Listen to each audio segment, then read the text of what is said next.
He kissed his secretary in front of everyone at a corporate holiday party filled with suits, champagne, and carefully constructed lies. Why would a cold, calculating millionaire CEO like Charles Whitmore risk everything in a single moment of impulsive intimacy? Was it love a scandal, or just another move in a high-stakes game of appearances? Ellie Bennett wasn't the type of woman who asked for attention. A 35-year-old widow who had quietly stepped away from her promising career. Ellie lived in the shadows, raising no questions, making no demands. So, why her? Why did he choose her to stand beside him, pretend to love him, and maybe, somewhere along the way, teach him how to feel again? This isn't a love story that started with roses and laughter. It began with a contract, a secret, and two broken people who agreed to fake something real until it became the only truth that mattered. But not every story survives the truth. So, what happens when pretending is no longer enough? If you've ever believed in second chances, in slow-burning love, or in the quiet power of healing, then this story is for you. Don't forget to like, share, and subscribe. Now, let's begin. It was just a holiday party, a room full of colleagues, champagne, and polite smiles, until Charles Whitmore walked across the stage and kissed his secretary in front of everyone. The ballroom at the Fairmont Hotel shimmered under crystal chandeliers, every light reflected in polished silverware and glasses filled with pale golden bubbles. A string quartet played softly in the corner, their music weaving through clusters of employees dressed in dark suits and elegant gowns. The annual Whitmore Architecture Holiday Gala was a predictable affair, tasteful, traditional, and always carefully controlled. So, when Charles, the ever-composed CEO, stepped away from the podium and walked straight into the crowd, people watched with casual curiosity until they saw where he was going. Eleanor Bennett stood at the far edge of the room, near a high-top table holding untouched desserts and a nearly empty pitcher of punch. She wasn't mingling. She rarely did. Dressed in a simple slate blue dress with sleeves that brushed her elbows and a hem just below her knees. She looked lovely in the quiet way wallpaper sometimes does present. Consistent, easily overlooked. She was holding a glass of water, chilled from the melting ice. Her shoulders were slightly hunched, her expression thoughtful. She had that faraway look she sometimes wore in crowded rooms, as if she were listening for a voice no one else could hear. And then she noticed the change in atmosphere, the slight shift in air, the quiet hush, the way people angled their bodies not toward the stage anymore, but toward her. He was walking toward her. She barely had time to set her glass down. Charles Whitmore, tall and steady in his perfectly tailored black suit, came to a full stop just inches from her. His eyes were calm, unreadable. His mouth, as always, held the faintest suggestion of a line more accustomed to silence than smiles. Ellie blinked once, twice. He raised his hand, so deliberate and slow it almost looked rehearsed, and brushed a lock of hair behind her ear. His palm lingered against her cheek, and then, without a word, he leaned in and kissed her. The room disappeared, not literally, of course. The glasses still clinked, the candles still flickered, and somewhere in the background, a cello hesitated for half a beat. But to Eleanor, in that moment, everything stopped. Her lungs forgot how to breathe. Her feet were rooted to the floor. The warmth of his hand against her skin made her feel like she was standing too close to a fire, and yet she didn't step back. It wasn't a dramatic kiss. It didn't last long, but it was real, firm, intimate in its quiet confidence. Too quiet, too confident. When he pulled away, there was no apology in his eyes, no smirk, no wink, no whisper of explanation. He simply turned, raised his champagne flute once more to the crowd, and offered the blandest of toasts. "To the future," he said, his voice steady, carrying across the stunned silence. The applause was hesitant at first, then scattered. People clapped because they didn't know what else to do. Murmurs rippled through the room, speculation, amusement, envy. Eleanor stood there, heart pounding, heat crawling up her neck. Her hands trembled, one still hovering near her cheek where his hand had been. Her mind scrambled for logic, for reasoning, for something that would make this make sense. It wasn't in the agreement. There was never supposed to be a moment like this. She forced her body to move, step by careful step, past the tables and toward the hallway that led to the lobby. She didn't look at anyone, didn't answer the soft gasps or the curious glances. Her only thought was to reach the coat check, to get outside, to breathe again. Snow was falling beyond the tall glass windows, soft, swirling flakes against the black December sky. The city lights blurred through the frost, glowing faintly like candles behind old glass. She found a bench near the exit and sat down, her clutch resting stiffly in her lap. The weight of what had just happened pressed against her ribs. She wasn't angry, not yet, not even confused, really just stunned. And underneath the shock, something else stirred, a sensation she didn't want to name, because the kiss hadn't felt like a stunt. It hadn't felt like strategy. It had felt like something more. But that couldn't be. Could it? Charles Whitmore wasn't a man who acted without intention. Every move he made was measured, calculated, precise. So, what was that? A whisper of wind slipped through the entry doors as someone else left the ballroom. Ellie didn't turn around. She just sat there, eyes on the falling snow, trying to steady the rhythm in her chest. She could still feel the shape of his lips, still hear the silence that followed, and somewhere, beneath layers of logic and self-control, she heard a voice she hadn't listened to in a long time. Not everything can be explained. Not every moment comes with a plan. 3 months ago, if someone had asked her what she wanted out of this agreement, this strange arrangement she'd made with her boss, she would have said stability, boundaries, quiet.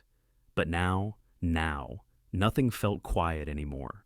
3 years after her husband's death, Eleanor Bennett had mastered the art of blending into the background. It wasn't just her muted wardrobe's soft grays, quiet blues, and the kind of beige that matched almost any office wall. It wasn't just her soft voice or the way she always waited an extra beat before speaking in meetings. It was the way she occupied space neatly, respectfully, without demanding more than what was given.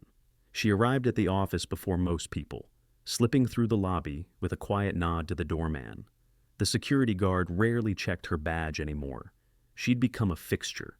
By the time the rest of the staff filtered in, Ellie had already brewed Charles's preferred blend of coffee, placed his files in the order he liked them, and turned on the soft amber lamp in the corner of his office. Fluorescence gave him headaches. She never asked questions about his meetings unless prompted, never commented on his mood, never overstepped. It was safer that way for both of them. Before all of this, she had been an architect, a good one. Daniel used to say she had an eye for the way light moved through space, how a room could be built not just for shelter, but for memory. They'd worked together, sketched side by side late into the night, built models from scrap cardboard on their tiny kitchen table. Their apartment had always smelled faintly of glue and coffee. That was before the collapse, before the phone call, before the silence. The city had moved on, of course. The media cycled through outrage and condolence in a matter of days. But Ellie's world had folded in on itself quietly, like a blueprint being tucked into a drawer and forgotten. She sold the apartment, gave away the furniture, took a job that required no design, no creativity, no risk. Being a secretary was simple, clean, predictable. She could keep things tidy schedules, spreadsheets, supply cabinets, and no one expected her to dream anymore. Each morning followed the same rhythm. She'd wake at 6, make a pot of tea while the house was still quiet, and check in on her mother, whose memory sometimes wandered now, but who still insisted on folding the laundry just so. Ellie would leave by 7:30, bundled in her camel-colored coat, walking the few blocks to the office as the sun crept between buildings. Her desk sat just outside Charles Whitmore's corner office. From there, she could see Lake Michigan in the distance on clear days. She rarely looked up long enough to notice. She liked the routine, the structure, the sense of control. Until recently, lately, something had shifted. Not in the work. Charles remained the same, exacting, composed man he'd always been. But there was something in the way he lingered in the doorway before meetings now. The way he sometimes paused as if about to say something personal, only to change his mind. She pretended not to notice. It was easier that way. At home. She kept a small box in the top drawer of her bedroom dresser. Inside were pieces of her old life, Daniel's pocket notebook, a half-used pencil with teeth marks near the eraser, and a few sketches, unfinished renderings of a community center they had once dreamed of building together. The paper had yellowed slightly around the edges. Some nights, after long days, she'd open the box and sit quietly, fingers tracing the lines he'd drawn. He'd had such confidence in his strokes, such belief in what they were creating. Ellie hadn't picked up a pencil since his funeral. She didn't think she could bear the silence between lines anymore. But even now, she couldn't throw the sketches away. They were the last plans he ever made, plans that had no roof, no walls, only beginnings. The office was quieter than usual that afternoon. Most of the team was out at site visits, and Ellie had taken the opportunity to reorganize the supply room. She found comfort in labels, in freshly stacked printer paper, in the scent of lemon-scented disinfectant. She was folding Charles's extra shirts when he walked in. He always kept a few pressed button-downs in the cabinet, in case of spills or unplanned interviews. She folded them just the way he liked, sleeves tucked inward, collar slightly raised, top button undone. When she looked up, he was standing in the doorway. He didn't say anything, neither did she. The sunlight through the high windows stretched long across the floor, casting the room in a warm, golden haze. Dust motes danced slowly between them, as if even time was uncertain how to proceed. Charles's expression was unreadable, but there was something in his posture, an almost imperceptible hesitation that made Ellie's chest tighten. He opened his mouth, then closed it. She waited, but he only gave her the faintest nod, then turned and walked into his office, the door clicking shut behind him. Ellie stood still for a moment, shirt still in hand, heart beating just a bit too fast. She didn't know what he'd almost said. She wasn't sure she wanted to know, but something had changed, something she couldn't quite name, and as she placed the folded shirt gently into the drawer, she had the strange feeling that the neat little life she'd built so carefully, so quietly, was about to get very messy. Charles didn't believe in personal entanglements, not since his divorce, but he did believe in strategy. He had built Whitmore Development from a two-room design firm above a bakery into a national powerhouse, with contracts that touched everything from urban renewal to luxury resorts. His name had become synonymous with discretion, discipline, and sharp, clean results on time, under budget, no surprises. That was how Charles preferred his life, predictable, controlled. After the divorce, the courts had granted his ex-wife full custody of their daughter, Isabel. She had been only 6 at the time. Now she was 13 and preferred texting to talking, which made their bi-weekly video calls more like polite check-ins than any meaningful connection. Still, Charles showed up to everyone, quietly, on time. He rarely spoke of Isabel at work. He rarely spoke of anything at work that didn't involve numbers or timelines or land use permits. And yet, even the coldest strategy sometimes collided with the unpredictable. This time, it came in the form of a stern message from the firm's Tokyo Partners investors who valued personal stability and were wary of leadership that appeared emotionally untethered. They wanted reassurances. Specifically, they wanted Charles to present an image of grounded domesticity, not just financial vision, but family values. The unspoken code was clear. A man with a home life could be trusted to build communities. His board was already murmuring. The deal was at risk, and Charles hated losing. That was when he thought of Eleanor Bennett. She had worked quietly by his side for over 2 years, organized, unobtrusive, discreet, the kind of woman who moved with elegance but never invited attention.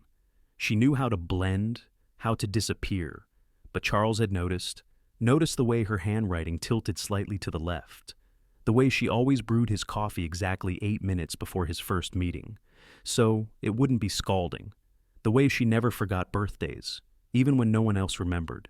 He respected her, and more importantly, He trusted her, which is why, on a quiet Wednesday morning, he asked her to pretend to be his fiancée.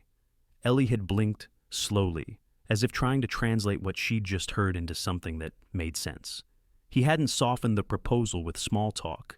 That wasn't his way. He'd explained the situation with the investors, the stakes, the expectations, and then he had laid out his offer with the same calm efficiency he used for land acquisitions or budget revisions. In exchange for her cooperation, he would fund a project of her choosing fully and without oversight. Ellie had refused at first, but 2 days later, she returned to his office and placed a folder on his desk. Inside were the architectural plans for a community center designed for widows and single mothers, a place for healing, training, connection. She had drawn it herself, he realized, not copied, not sourced. She had pulled those lines from somewhere deep inside. It was the first time he'd seen her hands tremble. She had one condition. She said their agreement would remain strictly professional. No blurred lines. No expectations beyond what the arrangement required. Charles had nodded. They would begin at once. And so, 1 week later, they sat across from each other at the long oak table in the private conference room on the 25th floor. The blinds were half drawn against the morning sun, casting soft shadows over the legal documents between them. The room smelled faintly of wood polish and fresh ink. Ellie wore a navy dress, simple, pressed, modest. Her hair was pulled back in its usual low bun. No makeup, aside from a hint of color on her lips. Charles wondered, briefly, if she had done that for him. He dismissed the thought before it could take root. She read every line of the contract without speaking. He watched her from across the table, his pen poised but unmoving. Her face gave away little, but he caught the faint crease between her brows as she reached the final clause. It stated that, for the duration of 6 months, Eleanor Bennett would serve as Charles Whitmore's public partner, attending events, family functions, and business engagements requiring a companion. They would not share living quarters. They would not engage in romantic behavior beyond what was necessary to maintain the illusion. The clause was written in precise, clinical language, but something about it felt anything but clinical. Ellie signed first. The motion was smooth, practiced. She placed the pen down with quiet finality and folded her hands in her lap. Charles reached for the document. His fingers brushed the edge of the paper, still warm from her touch. He signed. No ceremony, no flourish. Just two people sitting in a room, making a choice that neither fully understood. For a moment, silence filled the space between them. Not awkward silence, but something weightier, something unspoken. The oak table had been in that room for over 20 years. It had seen countless mergers, arguments, breakthroughs, but never this. Charles cleared his throat and stood. He buttoned his suit jacket, always the second button only, and offered Ellie a hand. She accepted it, not as a lover would, but with the firm grip of a partner stepping onto unfamiliar ground. "This weekend," he said quietly, "there's a benefit gala at the Stanton Club. That will be our first appearance." Ellie nodded once, not as his secretary, not even as a woman agreeing to play pretend, but as someone who had just made a deal that neither contract nor words could fully define. As she gathered her folder and walked toward the door, Charles remained still, his gaze following the quiet rhythm of her steps. Something had begun, something neither of them had truly planned for, and outside, beyond the paneled walls and guarded doors, the city carried on unaware that two people had just stepped into a performance that would test every part of who they believed themselves to be. It started with small things.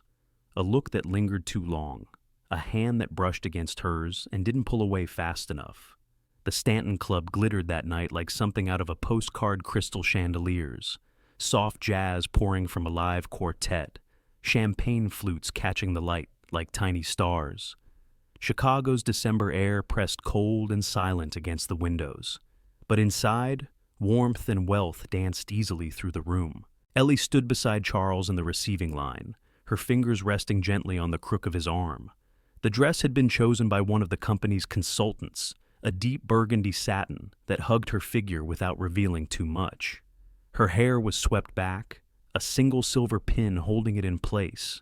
She had never looked more composed, and yet her heart beat just a little too fast. Charles, as always, wore black, sharp lapels, polished shoes, and an expression that was unreadable to everyone, but perhaps her. She had begun, in these last few weeks, to notice the subtle shifts, the way the corners of his mouth softened when he listened, the rare stillness in his shoulders when he was at ease. Tonight, he introduced her not as my assistant, but as Eleanor. No title, no role, just her name. The gala passed in a blur of handshakes and polite laughter, the kind of event where people smiled with their mouths, but rarely with their eyes. Ellie had attended enough corporate functions as the background support to know the dance well, but this time, she was part of the performance, standing beside Charles, nodding at politicians and investors, clinking glasses in rehearsed rhythm. What surprised her wasn't how convincing they were. It was how little they had to pretend. When they stepped aside for a quiet moment near the bar, Charles handed her a glass of sparkling water. Already knowing she didn't drink, she hadn't told him. Not out loud. "Thank you," she said softly. He gave a small nod, his eyes not leaving hers. "You're doing well?" It was the kind of comment a colleague might make. And yet, the way he said it, the pause before, the gentleness after made it feel like something else entirely. They stood together, facing the crowd, but not speaking. There was music, laughter, the occasional pop of a camera flash. But in that small circle of space around them, it felt quiet. Later, as they walked through the corridor toward the ballroom's lounge area, Ellie caught the sound of Charles speaking to one of his assistants. His voice was low, but clear enough in the quiet hallway. "She's not just my secretary." It wasn't said with pride, nor with possessiveness, just a quiet kind of knowing. Ellie felt something shift inside her, not drastically, just a soft realignment, like furniture moved in the night, a change you didn't notice until you bumped into it the next day. Back at the office, their rhythm remained unchanged. He was professional, direct, she was efficient, steady, but there were interruptions, soft ones. He asked, one afternoon, if she had designed any buildings since Daniel's death. She didn't answer right away. He didn't push. Another day. He mentioned a new park being proposed near Lincoln Square, said it reminded him of a design Daniel had once submitted to the firm. It wasn't small talk, it wasn't casual. It was connection quiet, respectful, rare. Then there was the notebook. She noticed it by accident left open on his desk when she came in to drop off reports. Not the usual leather planners he used for business. This one was worn, the cover softened from handling. Inside, in a crisp, meticulous hand, were pages of notes. Prefers almond croissants over blueberry. No coffee after 2 p.m. makes her restless. Carries peppermint oil in her bag. Uses it when nervous. Doesn't like lilies. Avoids floral perfume. It wasn't invasive. It wasn't possessive. It was observant, intentional, and it made something inside her ache, because no one had paid that much attention in years. That night, she had a dream. She was standing in the garden of her old apartment, long gone now, sold after Daniel's passing. The grass was soft, damp from rain. Daniel stood across from her, smiling in that gentle way he used to when she was frustrated with herself. She reached for him, but before she could move, someone else stepped into the dream. Charles. He didn't speak. He just stood there, hands at his sides, watching, not intruding, not demanding, just present. She woke up with the feeling still in her chest. Not sadness, not guilt, just confusion, and maybe something more dangerous. Possibility. There were two kinds of silence between them now, one that was comfortable, and one that asked too many questions. Ellie was starting to notice them both. The comfortable one came in the late afternoons, when the sun dipped behind the skyline and the office slowly emptied. Charles would stay behind, reviewing contracts or sketching site maps, and she would finish up the day's reports with the soft tapping of keys, the only sound between them. It was peaceful, safe. The other silence crept in when he stood too close, when their eyes met across a crowded room, when she found herself wondering what he was like in the quiet of his home. If he ever listened to music while cooking, if he ever laughed when no one was around to hear, she hated that she wondered. Even more, she hated that she looked forward to seeing him each morning. Nothing had changed, not really. They still addressed each other formally in meetings, still operated within the clean lines of their arrangement. But inside those lines, something had begun to bloom, and neither of them seemed ready to name it. On a rainy Tuesday, Ellie sat in her small den, surrounded by notes and draft schedules for a community workshop she was organizing. It was the first event for the Widows' Center she hoped to build, still early stages, but enough to gather local interest. Her tea had gone cold. Her eyes kept drifting from the screen to the drawer beside her. Inside was a letter, unsent, unsealed. She had written it the week before, late one night after waking from another dream of Daniel, only this time. The memory had felt thinner, like smoke slipping through her fingers. She didn't want to forget him, but she also didn't know what to do with the space that was no longer full of grief. The letter wasn't long, just a few paragraphs. She'd told him about the center, about how she still missed his steadiness, about how someone unexpected had made her remember what it felt like to be seen. She hadn't signed it. She hadn't mailed it. Instead, she folded it carefully and slid it back into the drawer. The next day, at the community hall, Ellie was setting out chairs when she heard the door open behind her. She didn't look up right away expecting a volunteer, maybe the local pastor who was helping moderate. But then she heard his voice, low, steady. "Do you need more hands?" She turned. Charles stood just inside the doorway, a gray scarf still draped around his shoulders, hair slightly damp from the drizzle. He looked like he didn't quite belong and yet not out of place, either. "I didn't expect you," she said. "I know." He offered nothing more, but he stayed. He helped set up chairs, in silence. She handed him tape for the welcome sign. Their fingers brushed just a little too long, and neither of them commented on it. The event itself was small, maybe 20 people, a few local widows, a couple of community workers, a woman who had lost her brother in a construction accident and brought cookies shaped like hearts. Charles sat in the back, didn't speak, just listened.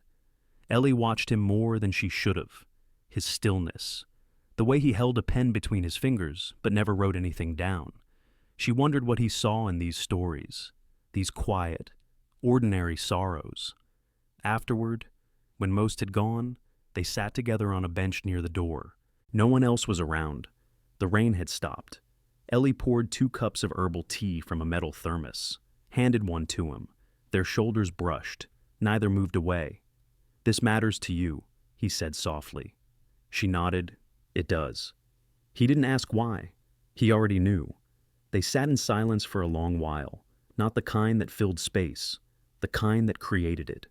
Later that week, back at the office, Ellie stopped by Charles's desk to drop off a revised itinerary. He wasn't there. The door was slightly open. She hesitated, then stepped inside to leave the file on his desk. That's when she saw it. His drawer was open, just a crack. Inside, partially tucked beneath a legal pad, was a small photograph. She wouldn't have looked twice except for the way it was hidden, as if meant to be there, but unseen. The photo was of a girl about 12 or 13, sitting in a field of tall grass, her smile lopsided and real. Isabel. Ellie didn't touch it, didn't stare. But in that single glance, something settled in her chest. She understood now. Charles wasn't just hiding behind strategy. He was carrying something heavy, something he had no words for. And suddenly, their silences made sense. That evening, she couldn't sleep. The wind moved through the trees outside her window, brushing against the glass like a question. She kept thinking about the tea they'd shared, the way he'd looked at her, not with possession, not even with desire, but with quiet respect, recognition, as if they were both standing at the same shoreline, watching different waves, but under the same sky. This was supposed to be a performance, but lately, neither of them seemed to know where the lines were anymore. They had danced before, at other functions, but this time, it felt like they were dancing around something else entirely. The grand ballroom at the Drake Hotel shimmered under thousands of tiny lights. The Winter Gala was Whitmore Architecture's most anticipated event of the year, an evening soaked in elegance, reputation, and legacy. Tonight, the company was celebrating a decade of urban design across the Midwest. Journalists were present, so were donors, investors, and dignitaries from 3 states. Everything had to look perfect, and they did. Ellie arrived just before 7, stepping out of the town car in a floor-length gown of soft gray-blue satin that caught the light like morning frost. Her hair was swept to the side, revealing a delicate pearl pin around her neck, a single silver chain, a gift from her mother. On her wrist, a slender watch she hadn't worn in years. The dress was from Charles, not chosen by an assistant, not picked from a catalog. He'd sent it to her office 2 days before, in a black box with no note. But she knew the choice of color, the simplicity, the weight of thought behind it. When he saw her walk in, he didn't say anything. He just looked at her, and something in his gaze made her forget how to breathe for half a second. The evening passed in a blur of handshakes, speeches, and soft applause. Charles, ever the poised CEO, spoke flawlessly. Ellie stood beside him, offering calm nods, quiet strength, and the occasional touch to his arm when the moment asked for something warmer.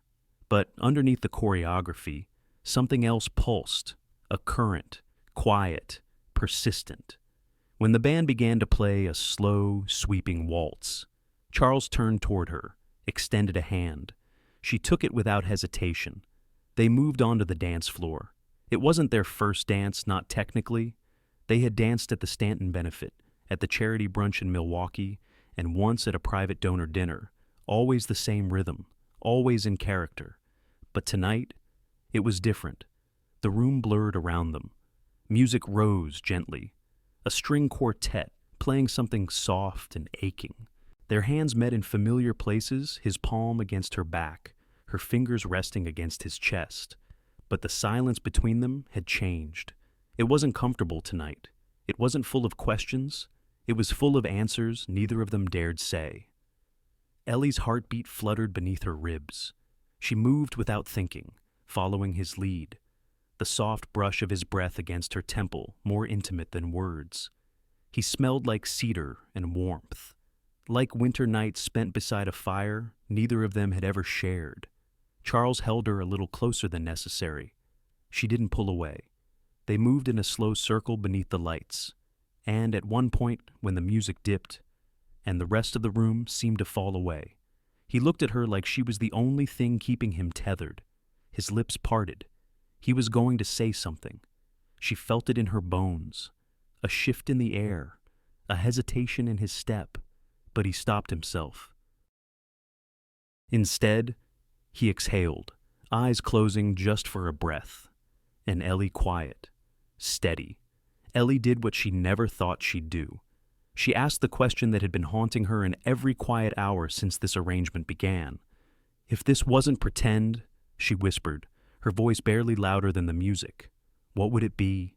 He didn't answer, not with words, but his hand tightened slightly at her waist.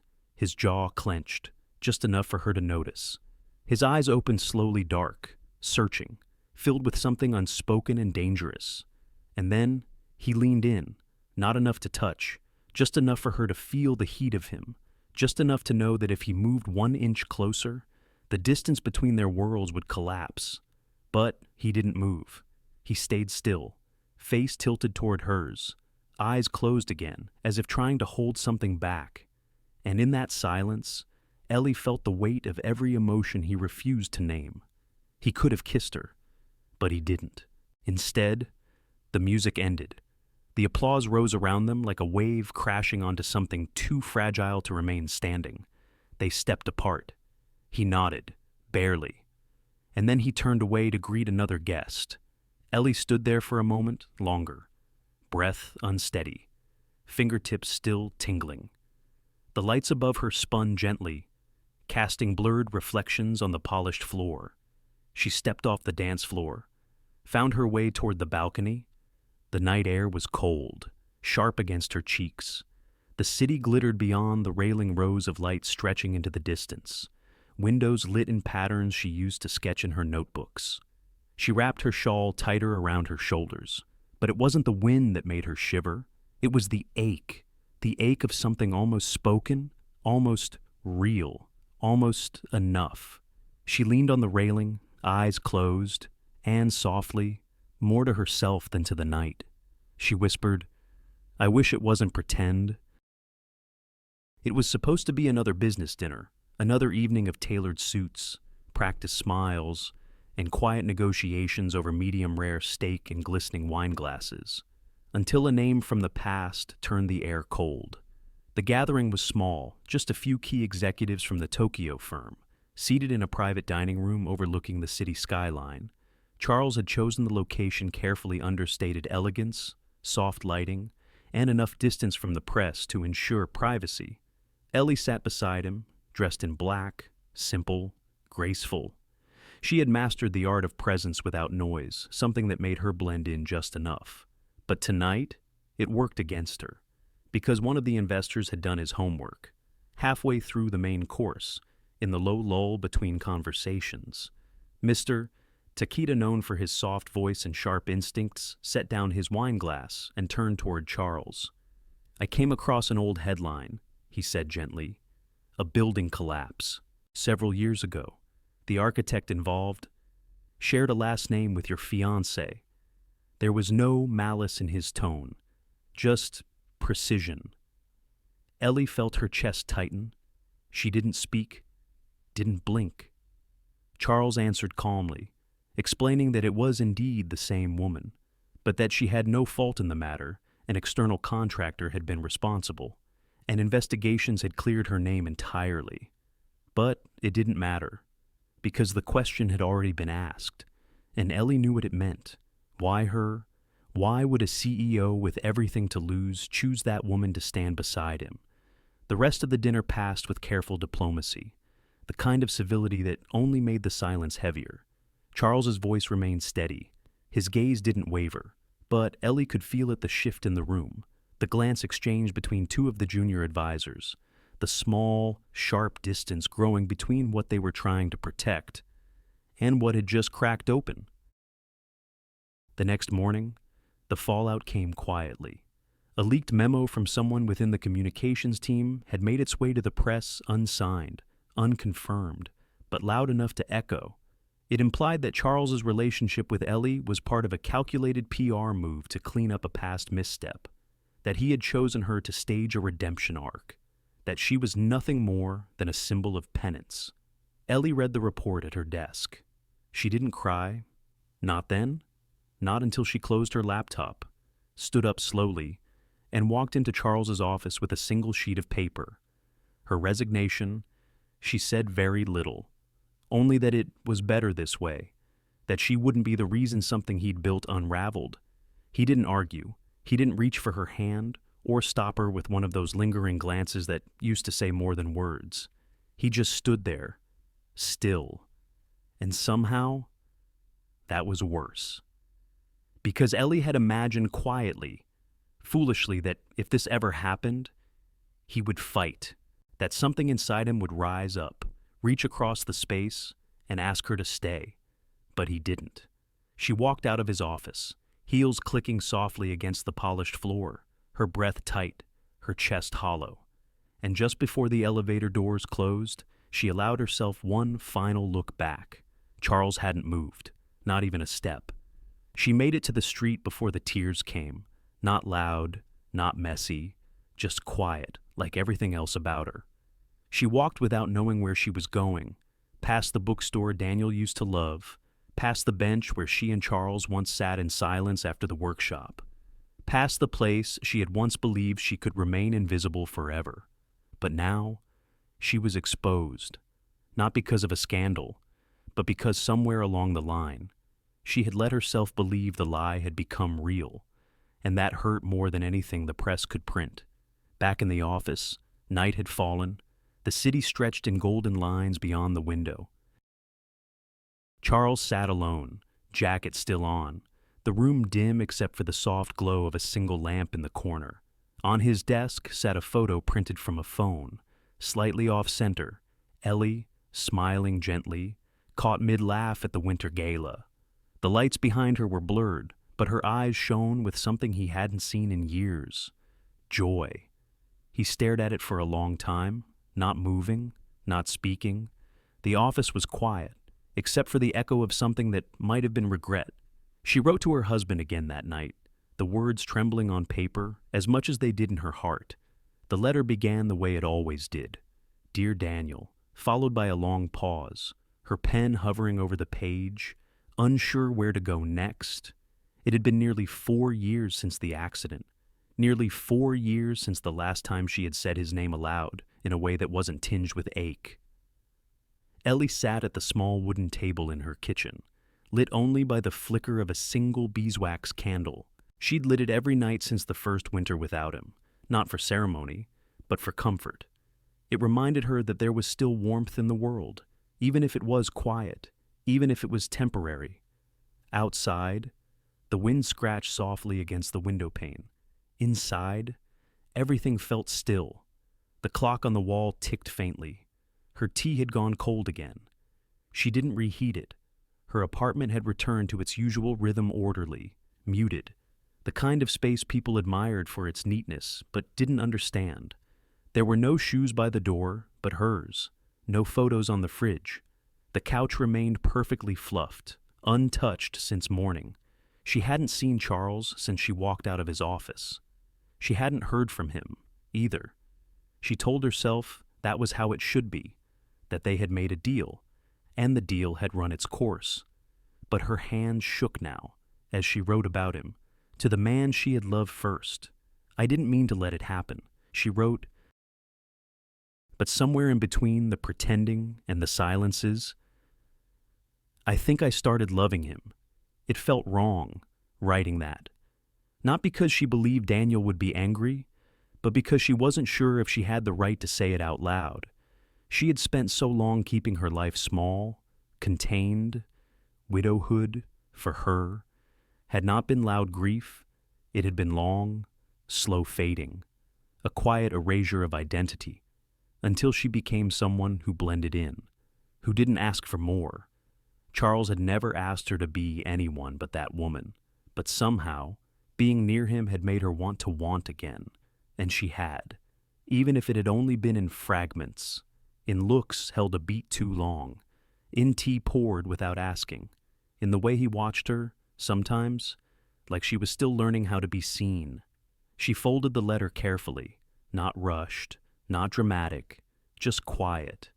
Then she slid it into the small cedar box where she kept the others. None had ever been mailed. All of them bore truths too tender to share aloud. She placed the box back on the shelf beside the window and stood for a moment, arms folded, across the room. The table still held 2 chairs, but one had long since been used as a makeshift plant stand. The tulips had wilted. She would have to throw them out tomorrow. At the sink, she washed her teacup slowly. The rhythm soothed her, even as her chest remained tight, each small act drying the spoon, folding the dish towel. Wiping the counter was a way to keep moving forward, even when her heart wasn't quite ready to. She didn't expect to hear a knock at the door that night. It was too late for neighbors, and too early for morning deliveries. She hesitated before opening it. A woman stood there mid-30s, in a dark coat, holding a small envelope. "Are you Eleanor Bennett?" she asked gently. Ellie nodded. "I was asked to bring this to you, from the Whitmore office." She handed her the envelope, nodded once, and walked away. No explanation, no signature, just a single name embossed on the return address, C. Whitmore. Ellie stared at it for a long moment, her breath catching. She didn't open it right away. Instead, she walked slowly back to the kitchen, set the envelope down beside the candle, and sat. The flame flickered, and in its soft glow, Ellie rested her fingers lightly over the envelope's sealed edge. She didn't know what was inside, but her heart whispered what it might mean. Charles Whitmore was a man of few words, but when he spoke, the world listened, and that day, the world was listening. The press conference had not been announced in advance. No press kits, no stage preamble, just a quiet invitation sent to a select group of journalists and stakeholders, all summoned to the Whitmore headquarters at exactly 10 o'clock on a gray Thursday morning. They gathered in the atrium, a tall, echoing space of glass and steel, flooded with muted winter light. Cameras were positioned, mics checked. A low murmur filled the room like distant waves. No one knew what to expect. Rumors had been circling all week: leaks, scandal, speculation about company image and executive conduct. The air felt brittle, ready to break. At 10:03, Charles stepped up to the podium. He wore a charcoal suit, no tie. His hair was neatly combed, but his shoulders carried a weight that didn't come from fabric. For the first time in a long while, he looked less like a CEO and more like a man. He paused before speaking, not for show, but because his breath caught. "Thank you for coming," he said, voice low but steady. "I won't be taking questions today. I just need to say a few things." There was no script in front of him, no teleprompter, just silence, and the hum of 100 thoughts held still. He began simply, "Yes, the relationship between Eleanor Bennett and myself began as part of a structured agreement, a temporary arrangement to present a certain image during a transitional phase in the company." There was a small rustle among the crowd, a click of a pen, a journalist whispering to another. Charles didn't flinch, but that's not the whole story. He gripped the sides of the podium lightly, his knuckles paling. What started as strategy became something I didn't expect, something I didn't ask for, something I didn't know I needed. A flicker of emotion passed through his voice, barely perceptible, but real. "I've built my entire life on plans, on control, on knowing what to expect and preparing for it, but nothing prepared me for her." He looked down for a moment, then up again, his eyes searching the crowd, as if hoping to find something he knew might not be there. "She came into my life with quiet grace. No demands, no expectations. She made things better without ever trying to. She listened. She noticed things no one else did. She didn't change who I was. She reminded me of who I used to be, before all this became noise." The cameras clicked softly. The room was still. I stopped pretending the moment I realized I couldn't lose her. The sentence hung in the air like a confession. He inhaled, hands trembling now, not from nerves, but from holding too much in for too long. She didn't ask to be part of this. She didn't want the attention. And when it got hard, when the rumors started, she didn't defend herself because she didn't think she had the right. His voice cracked, just slightly. "And I didn't defend her, not when it mattered most." He stepped back from the podium, one pace only, as if needing distance from his own words. The overhead lights washed across his face, highlighting the years he'd worn like armor. The atrium remained silent, until the door at the back of the room opened. It was soft, subtle, but Charles heard it. He turned, and there she was. Ellie stood just inside the threshold, her coat still on, a paper envelope clutched in one hand. She hadn't planned to come, but when she read the letter, he sent simple, unpolished. Just a few lines asking if she could ever forgive him. Something in her shifted. She didn't speak. She didn't need to. Because Charles, standing under the harsh light of scrutiny, eyes brimming with something he rarely let surface, looked at her with nothing held back. Regret, hope, love that had nowhere left to hide. The crowd didn't notice her at first, not fully, but Charles did. And in that long moment, stretched thin by the weight of truth, the noise of the world faded. There was only the man who had finally spoken and the woman who had heard him. This time, there was no contract, no cameras, just two people, standing still in the middle of everything they had once tried to fake. The silence that followed Charles's speech didn't break immediately. It lingered gentle, reverent, like the pause after a hymn in an old church. Ellie remained at the doorway for a heartbeat longer.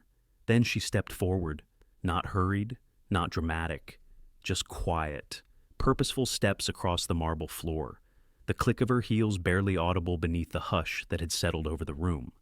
Charles didn't move.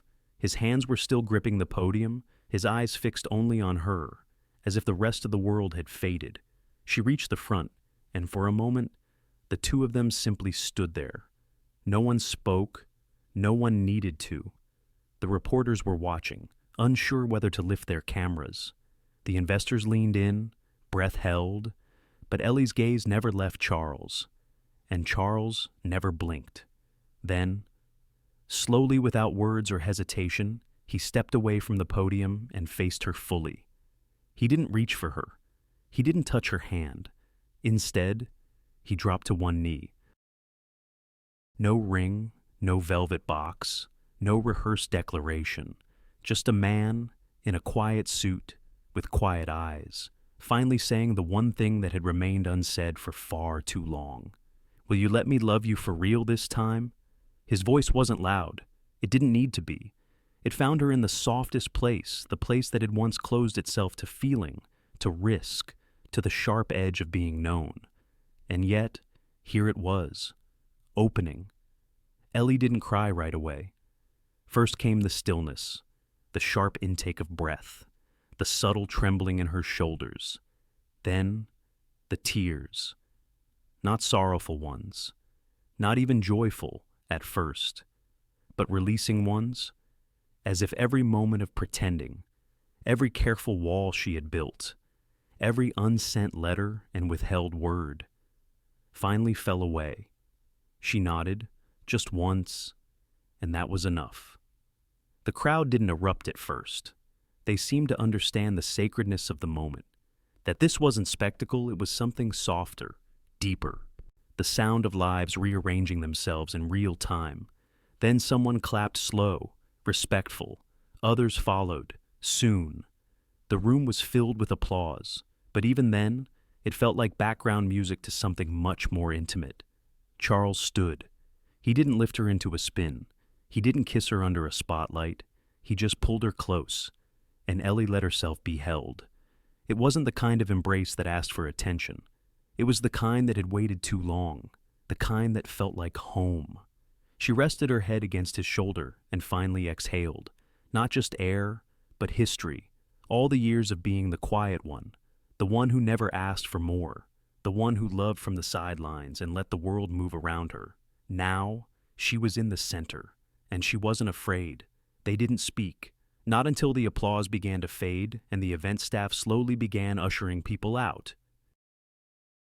Charles looked at her, then his eyes soft, uncertain in the way that only the truly sincere become when there's nothing left to hide behind. Ellie smiled.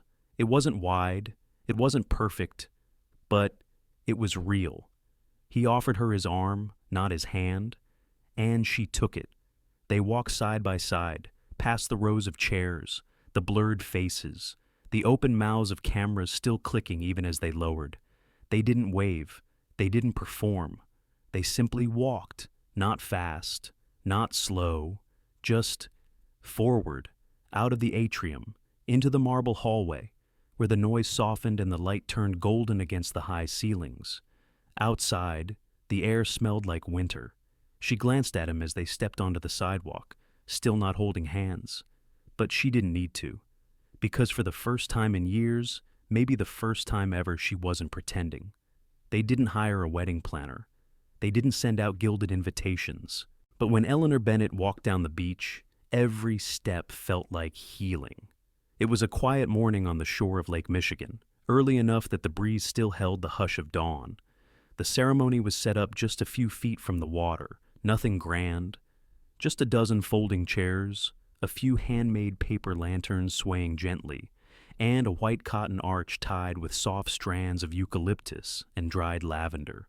The wooden sign leaning slightly in the sand read, "We begin here." Ellie had designed it herself. She had designed everything herself, really, not because she wanted control, but because she wanted meaning. Her dress was simple, soft ivory cotton, no train, no sequins, Just a delicate line of hand-stitched embroidery near the hem, tiny sketches of wildflowers, the same ones she used to draw in Daniel's notebooks. It wasn't about forgetting him. It was about bringing all the parts of her forward. She walked slowly across the sand, barefoot, the grains warm beneath her feet. Her mother sat in the front row, eyes glassy but smiling. Behind her were colleagues, old friends from the community center, even the security guard from Whitmore's front lobby, who had always greeted her with an extra good morning. But the only face she saw was his. Charles stood beneath the arch, wearing a navy suit without a tie, sleeves rolled just enough to feel like him. His hair tousled slightly in the breeze. He didn't look like a CEO today. He looked like someone who had finally let go. And beside him, holding a small bouquet of daisies, stood a girl with long brown curls and a cautious smile. Sophie. His daughter. It had taken time. Letters exchanged, calls at odd hours. Visits marked by hesitation, slowly replaced by laughter. But today, she stood beside her father, not as a requirement, but as a choice. And as Ellie approached, Sophie didn't move, not right away. But as Ellie stopped in front of Charles, the girl took a quiet step forward and whispered, just loud enough for Ellie to hear, "Hi, Mom." Ellie didn't cry. She wanted to. But instead, she simply placed her hand over Sophie's and held it there, nodding. A silent vow between two hearts that had both needed space and grace, and something gentle to grow. The officiant was a friend from the neighborhood. He didn't read a sermon, just a few lines about truth and timing, and how sometimes the best beginnings are the ones we resist the longest. Then it was their turn. They hadn't written long vows, no rehearsals, no speeches. Charles looked at Ellie, hands slightly trembling, but his eyes steady. "I promise," he said softly, "to stop pretending." That was it. No poetry, no theatrics, just a simple undoing of everything that had come before. Ellie smiled slow, small, and whole, and replied, "Me too." They kissed gently. Not for the camera, there wasn't one. Just for each other. Then someone cheered, and the moment unfroze. The rest of the morning unfolded in the kind of way that only real life can. The lemonade ran out too soon. The cake baked by Ellie's neighbor tilted slightly on one side. The wooden chairs sank unevenly into the sand. Someone's toddler threw a shoe. And yet, it was perfect. Laughter replaced formality. Sophie drew hearts in the sand with a stick. Charles rolled up his pant legs and waded into the water just enough to get scolded by Ellie's mother. Ellie didn't hover. She sat on the edge of the picnic blanket, watching it all unfold, hand resting lightly over her chest, where once there had only been silence. Later, after the sun dipped low and the guests had begun to drift home, she and Charles found themselves alone on the small wooden dock nearby. No music played, just the soft lap of water beneath them and the rustle of wind through reeds. They sat side by side, feet dangling above the lake, shoes tossed somewhere behind them. Charles glanced at her, the smile on his face softer than she had ever seen. "I don't know what comes next," he said quietly. Ellie looked out over the horizon, where the water met sky in a haze of golden blue. "Maybe we don't need to," she replied. They didn't speak after that. They just sat. And for the first time in either of their lives, the future didn't feel like something to manage. It felt like something to walk toward together. In the back of a drawer, between old files and fading receipts, she found it the original contract they had signed, the one that started it all. Ellie had been reorganizing the bookcase in the study, dusting off old sketchbooks and sorting through forgotten envelopes when her hand brushed against the thin manila folder. It had yellowed slightly at the edges, like something that had aged quietly in the dark. She recognized it the moment she touched it. There was no shock, no gasp, just a soft exhale, a tilt of the head, and a smile that held both amusement and tenderness. That night, after dinner, she brought it to Charles. He was in the living room, sitting cross-legged on the floor next to the coffee table, helping Sophie, now 11 sort, through a chaotic pile of colored pencils. The fire crackled nearby, its warmth filling the space with a golden hush. Ellie sat beside him and held out the folder. He raised an eyebrow, took it, opened it, and laughed, not loudly. Just a small, knowing laugh that rumbled deep in his chest. Sophie looked up from her sketch. "What's that?" Charles glanced at Ellie, then back at their daughter. "It's a story," he said, gently folding the paper again. One with a very strange beginning. Ellie leaned her head on his shoulder, and a better ending than we ever wrote. Later, after Sophie had gone to bed, after she insisted they tuck her in together, Charles and Ellie returned to the fireplace. The contract sat on the mantel now, tucked between a photo of the lake house and a jar of dried lavender from their wedding day. They stood there for a while, not speaking. The house was quiet in that particular way a home becomes once it's truly lived in, not silent, but softened by history, by laughter, by the gentle clutter of life. The kitchen still held the scent of cinnamon from the apple tart Ellie had baked that afternoon. A pair of mismatched socks lay abandoned near the staircase. Somewhere, the washing machine hummed its second rinse. Ellie took the contract in her hands again, read it, word by word, clause by clause. She remembered how formal it had felt at the time, how necessary, how distant. A document built on fear and self-protection, wrapped in professionalism, signed with pens that carried too many years of loneliness behind them. Now, it just looked small, outdated, like a version of themselves they no longer belonged to. Charles watched her as she knelt by the fire, opened the iron grate, and placed the pages gently onto the crackling logs. For a moment, neither of them moved. Then Ellie reached for the long wooden match, struck it with practiced calm, and held it to the edge of the paper. The flame caught slowly, curled the edge, spread inward, eating ink and past mistakes alike. Charles knelt beside her, resting a hand on her back. They didn't cheer, they didn't speak, just watched. Watched the document disappear into orange and gold, into ash and memory, into something they didn't need anymore. Outside the window, snow had begun to fall, soft flakes catching the porch light, drifting gently onto the wooden railing, the kind of snow that didn't demand attention, but arrived anyway, quiet, steady, certain, behind them. Sophie's sketchbook still lay open on the table.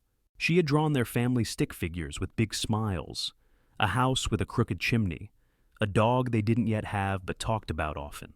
At the top, she had written in big, uneven letters, "My home." Charles stood first, then helped Ellie up. His hands were warm, solid, familiar. They walked back to the couch and curled up together, sharing the soft quilt Ellie's mother had made them the Christmas before last. "I'm glad we kept it," she whispered. Charles turned slightly. "The contract." She nodded. "It reminded me of how far we've come, how much we risked, just to find something real." He kissed the top of her head. "I would sign it all over again," he said, "if it still meant getting here." Ellie smiled. "But I'm glad we burned it." They sat like that for a while, firelight dancing on their faces, the room humming with the kind of peace that doesn't come from perfection, but from presence, from choosing, every day, again and again, not because they had to, but because they could. Somewhere in the distance, the wind shifted, a floorboard creaked, the fire sighed, and in the warmth of the room they had built together not from blueprints, not from contracts, but from days and dinners and mistakes and small forgivenesses. Two people sat wrapped in love that no longer needed proving, just living. Because some stories begin with a contract, but the best ones rewrite themselves with trust, with laughter, with grief carried together, and most of all, with love. Sometimes, the most meaningful relationships in our lives begin not with passion, but with patience. This story reminds us that healing is not always loud or dramatic. Often, it happens quietly, in the spaces between words, in the gentle presence of someone who sees us even when we try to disappear. Charles and Ellie were not perfect. They didn't fall in love with ease or certainty, but they chose each other slowly, bravely, and with the kind of honesty that only comes from having been broken before. In a world that celebrates instant connection, their story is a tender reminder that love isn't always fireworks. Sometimes, it's a steady hand reaching for yours in silence. It's the courage to be real after years of pretending. It's finding home not in a place, but in a person who stays. As we grow older, we learn that the truest love often comes later in life when we no longer chase perfection, but value presence. So, maybe the real lesson is this: it's never too late to stop pretending, and it's never too late to love again. Thank you for joining us on this heartfelt journey. If this story touched you, even in a small way, please consider giving it a like, sharing it with someone you care about, and subscribing to our channel for more stories that speak to the soul. Your support helps us continue telling meaningful tales that bring warmth, healing, and hope. Until next time, stay kind, stay open, and never stop believing in second chances.